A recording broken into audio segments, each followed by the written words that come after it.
Okay. Obviously, you knew. Obviously, you knew somewhere inside yourself that you were destined to be famous, because I think it's really a marvelous thing, that visualization thing you did. Do you all read about this or hear this? That you used to go up on Mulholland Drive and park every night and visualize seeing yourself as... Yeah, I would visualize, This is when you were broke and poor. You know, right, having directors interested in me and people that I respected saying, you know, I like your work, or whatever that is. And I would visualize things coming to me that I wanted or whatever. This was in like 1987, 85? Yeah. And I had nothing at that time, so it was like, but it just made me feel better. It made me, at that time, all it really was for me was kind of making me feel better. I would drive home and think, well, I do have these things, and they're out there. I just don't have a hold of them yet, but they're out there. Okay, so you would get this from what, self-help books or whatever? Yeah, self-help section. Self-help section. They've renamed it the Jim Carrey wing.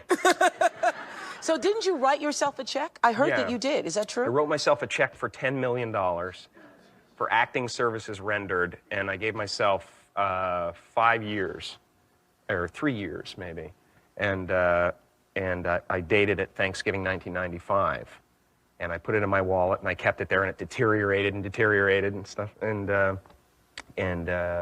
then just before Thanksgiving 1995, I found out that I was going to make $10 million on, I think it was Dumb and Dumber, maybe. Dumb and Dumber, yeah.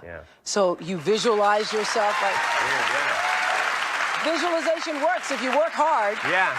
Well, yeah, that's the thing. You can't just visualize and then, you know, go eat a sandwich. I love that. That was such a powerful moment for me, because I was not a person who did visualization or thought about my belief system in such a practical way.